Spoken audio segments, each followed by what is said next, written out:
Well, we will be declaring that, but in the meantime, we are still studying other options.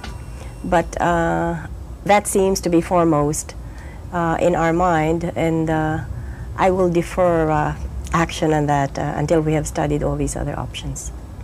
Wasn't there a lot of potentially divisive arguments about the choice of cabinet ministers, in the choice of cabinet ministers? Does that worry you? Well, I think that happens in every new government. You cannot possibly please all the people. And what is important to me is that I believe these men and women whom I have chosen. And I would just like ask the people to wait and see, and definitely if they do not perform creditably, then they will not stay there. I heard from one minister in the Laurel Unido faction that they were rather worried that they did not get what they considered to be a sufficient number of jobs in your cabinet. Again, the usual thing.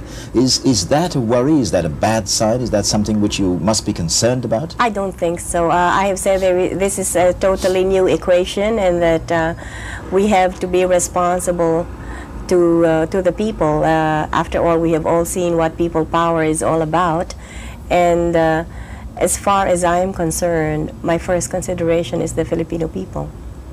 I'm glad you mentioned people power, because is there a danger in people power? People have now learnt to take to the streets. They have done it. They have seen that it achieves something. If they perceive that you are not achieving the success that they want, perhaps they feel they can do it again. Well, I don't think they will do it again, but maybe they will just make me, if I have committed mistakes, then I would like them to point those out to me, because this is what I said at the Luneta on Sunday, and I really sincerely meant that. And so it is not for them to remove anyone, but to point out to any wrongdoing or maybe any mistakes that they would like corrected, and I am all for that.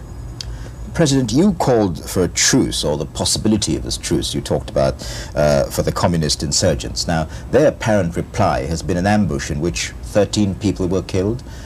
Is your government being a little naive about the dimension, the real dimension of this communist threat? No, if they do not want to observe a ceasefire, then we will have to resort to other means. I mean, I will not tolerate anybody going against my government, especially people who use force against the government. So does that mean that you will crack down hard on the communists? No, we will still try to talk with them. Maybe this is an isolated case, but because I have been getting feelers, and people would like to come and talk to me or to my representatives. So I am not giving up on that. President Aquino, is it inevitable that your government, is it not inevitable that your government will become a prisoner of the military which put you in power? They did that in pursuit of far-reaching reforms. The chances are, and I think this has almost been said really, the chances are that if they feel that the pace of your reforms is not fast enough, they might be tempted to do just what they did again. I don't think so. These people were trying very hard to erase, the bad image of the military, which was brought about by the assassination of my husband. So there are really many dedicated people in the military who would like to bring back the good image and the professionalism that characterized it before. So I do not think that they will again damage what, the good image that they have been able to capture these last few days. How are you going to translate all this hope into real, hard benefits for the people? Isn't that awfully difficult? It is very difficult, but I am grateful that some foreign governments have indeed offered their assistance, in particular the Canadian government, which has promised to send immediately $5 million worth of food.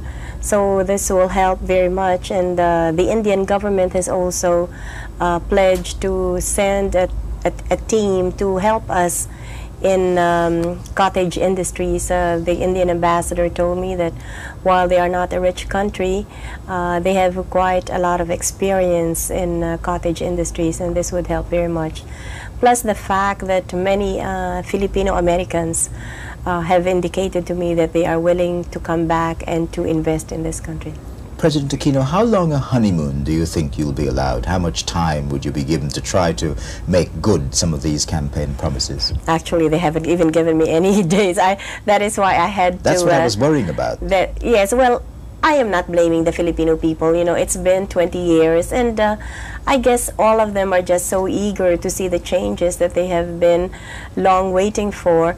But at the same time, I'm appealing to them that to give my government a chance. They were able to tolerate Mr. Marcos's government for 20 years, and all I'm asking for is some time to at least give all of us the chance to get used to these new jobs that we now have, and I think they will. It's just that they were overexcited, I guess, so they wanted reforms to come yesterday.